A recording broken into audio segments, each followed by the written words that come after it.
तो जैसा कि लास्ट एपिसोड में हमने देखा था कि टियानलिन और यंग ड्रैगन के दरमियान जबरदस्त मुकाबला हुआ, जिसमें टियानलिन अपनी ड्रैगन बाइंडिंग फॉर्मेशन एक्टिवेट करते हुए उस यंग ड्रैगन को टेम करने की कोशिश करने लगा। साथ ही साथ वो हेवनली डाओ स्टोन का यूज करके उस ड्रैगन को सप्रेस करता है, मगर यंग ड्रैगन काफी ज्यादा पावरफुल होने की वजह से उस फॉर्मेशन को ब्रेक कर टियानलिन को बुरी तरह से घायल कर चुका। साथ ही साथ टियानफिंग भी ये जानना चाहता था कि आखिर इस यंग ड्रैगन को इतनी तगड़ी टक्कर किसने दी होगी। उसने तो ये ऐलान किया कि जिसने भी इस यंग ड्रैगन के साथ फाइट की थी वो उस बंदे को अपोनेंट बनाएगा। अब आगे तो इस एपिसोड की शुरुआत में हमें टियानलिन के माइंड स्पेस का सीन दिखाया गया, जहाँ पर टियानलिन को घायल देख स्पिरिट आर्टिफैक्ट काफी ज्यादा खुश हो गई। वो कह रही थी कि इस बंदे ने मुझे बहुत ज्यादा जलील किया था, तो क्यों ना इस अच्छे मौके का फायदा उठाकर मैं इस पर अपना गुस्सा उतार दूं। इसे तो मैं एक ऐसा तगड़ा पंच मारूंगी कि इसकी अकल ठिकाने पर आ जाए। और इतना कहते साथ ही वो टियानलिन पर अटैक करने के लिए रवाना हो गई। इधर टियानलिन की बॉडी से काफी स्ट्रॉन्ग एनर्जी फ्लक्चुएशंस रिलीज हो रहे थे, और फिर जैसे उसने अपनी आंखें खोली उसने देखा कि स्पिरिट आर्टिफैक्ट उसे मारने के लिए उसके काफी करीब आ चुकी है। अब स्पिरिट आर्टिफैक्ट को तो समझ नहीं आ रहा था कि वो टियानलिन को क्या जवाब दे, इसलिए वो कह रही थी गुड मॉर्निंग मेरी जान, मगर टियानलिन ने उसकी गुड मॉर्निंग का जवाब उस पर जोरदार हमला करके दिया था। वो स्पिरिट आर्टिफैक्ट कहती है कि यार तुमने तो बेवजह ही मुझ पर हमला किया, मैंने तो अभी तक तुम्हारे साथ कुछ किया भी नहीं था। तो टियानलिन उसे गुस्से में कह रहा था चलो भाड़ में जाओ। जो सुनती साथ ही वो स्पिरिट आर्टिफैक्ट तुरंत ही हेवनली डाओ स्टोन में रवाना हो गई। साथ ही साथ टियानलिन कल्टीवेशन से बाहर आ चुका था। वो कह रहा था कि वैसे तो यंग ड्रैगन की वजह से मैं बुरी तरह से घायल हुआ था, लेकिन उसके हमले की वजह से मेरा काफी ज्यादा फायदा भी हो गया। मैंने डीमन गॉड टेक्निक की सेकंड लेवल को अचीव किया है। इतना ही नहीं, मैंने तो ट्रू ड्रैगन के एसेंस ब्लड का आधा ड्रॉप भी अचीव कर लिया। साथ ही टियानलिन ने देखा कि वहाँ पर कई सारी स्पिरिचुअल हर्ब्स पड़ी हुई है, जो कि जिंगयुन ने उसके लिए कलेक्ट की थी। तो टियानलिन सोचता है कि अगर उसे और थोड़ी सी स्पिरिचुअल हर्ब्स मिल जाए तो बड़ी आसानी के साथ उस ट्रू ड्रैगन के ब्लड एसेंस को रिफाइन कर पाएगा। अगर टियानलिन ये रिफाइनिंग प्रोसेस कंप्लीट कर पाया तो स्पिरिट सी रेल्म पर ब्रेक थ्रू भी कर सकता था। जिसके बाद हमें फॉरेस्ट का सीन दिखाया गया, जहाँ पर युनशुई जिंगयुन के पीछे लगी थी। युनशुई काफी ज्यादा गुस्से में अपनी सोड उस पर तानते हुए कहने लगी कि बताओ तुमने टियानलिन के साथ क्या किया। जिस पर जिंगयुन कह रही थी अय्या तुम तो टियानलिन को लेकर काफी ज्यादा कंसर्न हो, क्या तुम मुझे बता सकती हो तुम्हारा उस टियानलिन के साथ क्या रिश्ता है। जिस पर युनशुई कह रही थी कि मैं टियानलिन की फॉलोअर हूँ। तो जिंगयुन कह रही थी अच्छा ये बात है, मगर टियानलिन ने तो मेरे सामने कभी तुम्हारा जिक्र नहीं किया, कहीं ऐसा तो नहीं कि तुम बेवजह उसके पीछे पड़ी हो। देखो अगर ऐसी बात है तो तुम्हें टियानलिन का पीछा छोड़ना पड़ेगा, क्योंकि अब मैं उसे पसंद करने लगी हूँ। उसकी बातें सुनकर युनशुई काफी ज्यादा भड़क गई थी। उसकी बॉडी से बहुत ही स्ट्रॉन्ग स्पिरिचुअल ऑरा रिलीज होने लगी। और अब उसने अपना 10,000 सोड फॉर्मेशन एक्टिवेट करते हुए सीधे जिंगयुन पर हमले करना शुरू कर दिया। वहीं पर जिंगयुन यहाँ से वहाँ जंप लगाते हुए युनशुई के सोड से खुद को बचा रही थी। जिसके बाद वो युनशुई से कहने लगी कि मैं तो तुम्हारे साथ मजाक कर रही थी, लेकिन तुमने ही मुझे सीरियस लिया, इसलिए अब तुम्हें भी मेरे अटैक को झेलना पड़ेगा। इतना कहते साथ ही जिंगयुन ने भी अपनी शुरिकन ब्लेड को समन करते हुए सीधे उस पर हमले करना शुरू कर दिए, जिन्हें युनशुई बड़ी तेजी के साथ डिस्ट्रॉय किए जा रही थी। और अब इन दोनों लड़कियों में एक जोरदार क्लैश हो गया। वेल इन दोनों की एनर्जी के आपस में टकराने की वजह से वहाँ पर एक जोरदार एक्सप्लोजन भी हो गया, लेकिन इनमें से कोई भी हार मानने के लिए तैयार नहीं था।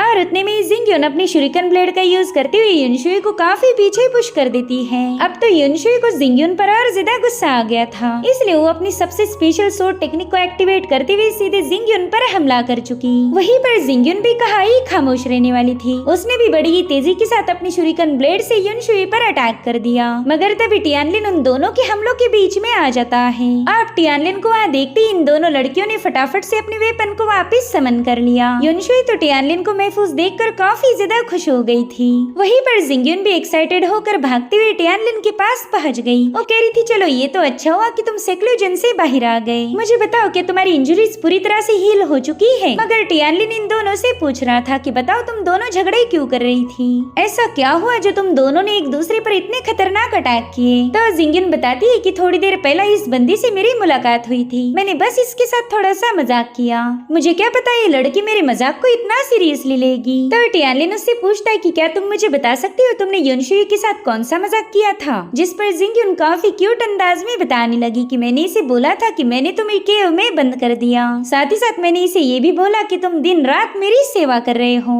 और देखो तो इतनी छोटी सी बात पर ये लड़की मुझसे नाराज हो गई। अब जिंगयुन की बातें सुनकर टियानलिन को भी काफी ज्यादा ऑकवर्ड फील हो रहा था। उसे हंसी आ रही थी, लेकिन उसने अपने इमोशंस को कंट्रोल कर लिया। और अब वो युनशुई से कहता है कि मैं पूरी तरह से ठीक हूँ, दरअसल ये केयरफ्री सिटी की यंग मिस जिंगयून है। इतना ही नहीं, हमारी सीनियर शिटोंग इनकी बेस्ट फ्रेंड है। भले ये कभी कभार पागलों जैसी हरकतें करती, लेकिन इनका मुझे नुकसान पहुंचाने का कोई इरादा नहीं। तो अब युनशी के दिल में जो जिंगयून को लेकर डाउट था वो पूरी तरह से हट गया। वहीं पर टियानलिन जिंगयून से कहने लगा कि मैं काफी दिनों से सेक्लूजन में था, क्या मेरे एब्सेंस में यहाँ पर कुछ हुआ है? तो जिंगयून उसे बताती है कि तुम्हारी और यंग ड्रैगन के दरमियान जो मुकाबला हुआ था वो खबर पूरी की पूरी ट्रू ड्रैगन रॉयल में फैल चुकी है। सभी कल्टीवेटर्स को ये लगता है कि किसी ने यंग ड्रैगन को तगड़ी टक्कर दी, लेकिन उन्हें ये नहीं पता कि यंग ड्रैगन के साथ फाइट करने वाले तुम थे। और रही बात यंग ड्रैगन की, वो तो तुम्हारे साथ बैटल करने के बाद कहीं पर जाकर छुप गया है। कई दिनों से वो ड्रैगन गायब है और कल्टीवेटर जगह जगह पर उसकी तलाश कर रहे हैं। वहीं पर युनशी टियानलिन से कह रही थी कि यंग ड्रैगन कभी भी तुम पर अटैक कर सकता, अगर हमने अपनी टीम को यहाँ पर बुला लिया तो तुम्हें सपोर्ट मिल जाएगा। मगर टियानलिन ने इसके लिए मना कर दिया। वो कह रहा था कि यंग ड्रैगन काफी ज्यादा खतरनाक है और उसके साथ फाइट करवा के मैं अपनी टीम की जान को खतरे में नहीं डालना चाहता। मुझे ऐसा लगता है कि यहाँ पर कुछ बहुत ही बुरा होने वाला है, इसलिए मैं किसी की जान को दांव पर नहीं लगा सकता। उतने में जिंगयून टियानलिन से पूछने लगी कि बताओ अब हमें आगे क्या करना होगा। तो टियानलिन उसे बताता है कि अब हम सीधा ब्लैक लेक जाएंगे, वहाँ से मुझे कुछ हासिल करना है।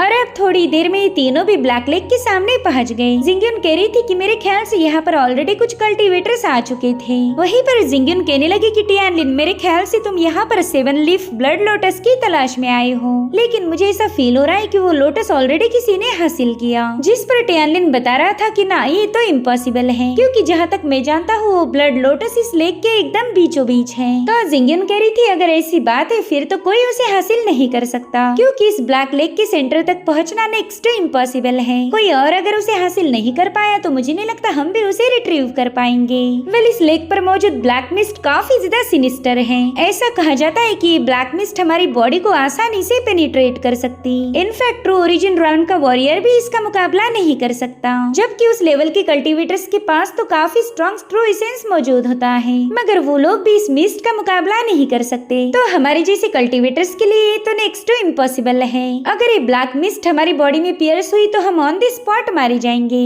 और उतने में टियानलिन ने अपनी डिवाइन पावर का यूज करते हुए एक ही सेकंड के अंदर उस ब्लैक मिस्ट को हटा दिया, जो देखते साथ ही जिंगयून के तो होश ही उड़ गए। टियानलिन बता रहा था कि इस लेक के बॉटल में हजारों सालों से कोल्ड एयर जमा हो रही और उसी की वजह से ब्लैक मिस्ट क्रिएट होती। अगर हम अर्थ एंड हेवन की ओरिजिन से पैदा हुई स्ट्रेंज फायर का यूज करें तो इस मिस्ट को हटाना काफी ज्यादा आसान है, और इसी वजह से थोड़ी देर पहला मैंने अपनी स्ट्रेंज फायर का यूज किया था। तो जिंगयून उसे बताती है कि हेवन एंड अर्थ की ओरिजिन से क्योस फायर का भी जन्म हुआ था। सो अगर हम क्योस फायर का यूज करें तो भी इस ब्लैक मिस्ट को हटा सकते हैं। लेकिन मुझे एक बात समझ नहीं आ रही, तुम्हें ये सब कैसे पता चला? जिस पर टियानलिन कह रहा था कि ये तो एक सीक्रेट है जो मैं तुम्हें नहीं बताने वाला। और अब ये लोग उस लेक को क्रॉस करके एक फॉरेस्ट में पहुंच चुके थे। अब टियानलिन इस पूरी जगह को एक्सप्लोर करना चाहता था, लेकिन तभी युनशी से बताने लगी कि शायद आगे कोई मौजूद है, हमें काफी ज्यादा केयरफुल रहना होगा। जिसके बाद हमें एक बहुत बड़ी कोल्ड्रन दिखाई गई, जहाँ पर रेड फ्लेम वैली का यान कुछ रिफाइन करने में बिजी था।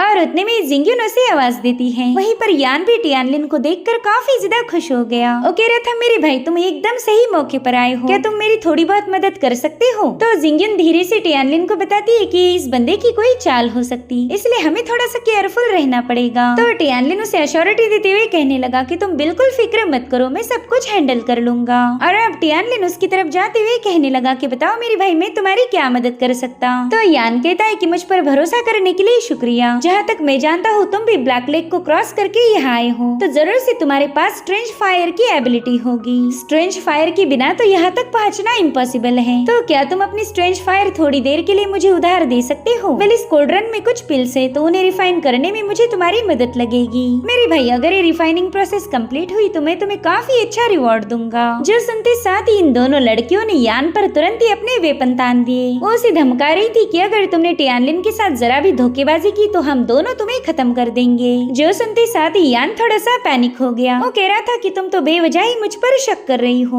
मैं यान हेवन की कसम खाकर बताता हूँ कि मेरा टियानलिन को नुकसान पहुँचाने का कोई इरादा नहीं। इनफैक्ट मैं तो टियानलिन की अपनी भाई जैसी इज्जत करता हूँ, इसलिए प्लीज अपने वेपन साइड में हटाओ, मुझे इससे काफी ज्यादा डर लग रहा। वहीं पर टियानलिन इन दोनों को बता रहा था कि मेरा ब्रदर यान पर पूरा यकीन है, ये बंदा कभी मुझे धोखा नहीं दे सकता। पिछली बार इन्होंने सीनियर शिटोंग की जान बचाई थी और तभी से हम दोनों में दोस्ती हो गई। जो सुनते साथ ही ये दोनों लड़कियां तुरंत ही शांत हो जाती हैं। और अब टियानलिन अपनी क्योस पावर का यूज यूज करते हुए रिफाइनिंग में यान की मदद करने लगा। यान सोचता है कि टियानलिन के पास तो बहुत ही खतरनाक स्ट्रेंज फायर है।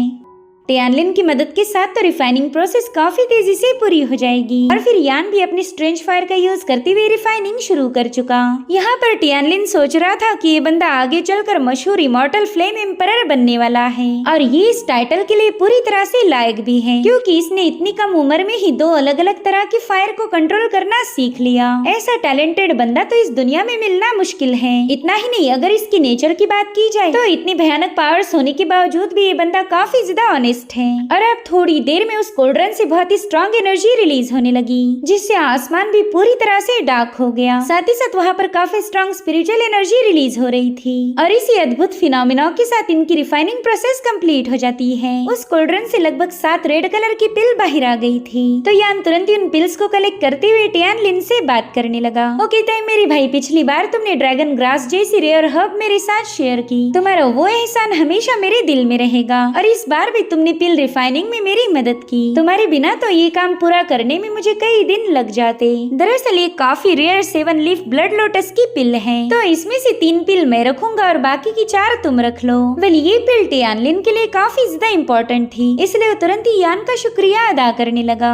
अब उसमें से 2 पिल टियानलिन जिंग्योन और युनशुई को दे देता है, जो देखकर ये दोनों काफी ज्यादा हैरान थी, क्योंकि ऐसा रेयर ट्रेजर टियानलिन उन्हें देगा ये उन्हें उम्मीद नहीं थी। अब टियानलिन उन्हें बताने लगा कि इस रेड पिल का इफेक्ट काफी ज्यादा डोमिनेटिंग होगा, इसलिए इसे सिर्फ एक बार ही कंज्यूम करो। अगर तुमने दूसरी बार भी इसे कंज्यूम किया तो शायद इसका बुरा असर हो सकता है। वेल, इस पिल को सेकंड टाइम लेने से तुम्हारी मेरिडियन डैमेज हो सकती है। जिस पर यान कह रहा था, बिल्कुल ब्रदर टियानलिन एकदम सही बोल रहा। वेल, मेरे पास जो एक्स्ट्रा 2 पिल्स है, ये मैं अपने फैक्शन में वापस ले जाने वाला हूँ, ताकि कोई और इसका इस्तेमाल कर पाए। वहीं पर जिंग्युन टियानलिन से कह रही थी कि तुमने एक रेयर पिल मेरे हवाले की, तो इसके बदले में आगे चलकर मैं तुम्हारी मदद करूंगी। अगर मुझे कोई रेयर ट्रेजर मिला तो तुम उसे ले लेना, अगर मुझे कोई रेयर ट्रेजर मिला तो तुम उसे ले लेना, जिसके लिए टियानलिन भी राजी हो गया। साथ ही साथ टियानलिन युनशुई से कह रहा था कि चलो जल्दी से इस पिल को कंज्यूम करो, जिसके बाद हमें कल्टीवेट करके इसे रिफाइन करना होगा। और अब हमें सीधे 10 दिनों बाद की कहानी दिखाई गई, जहाँ पर टियानलिन कल्टीवेशन में बैठकर उस रेड पिल को रिफाइन करने की कोशिश कर रहा था।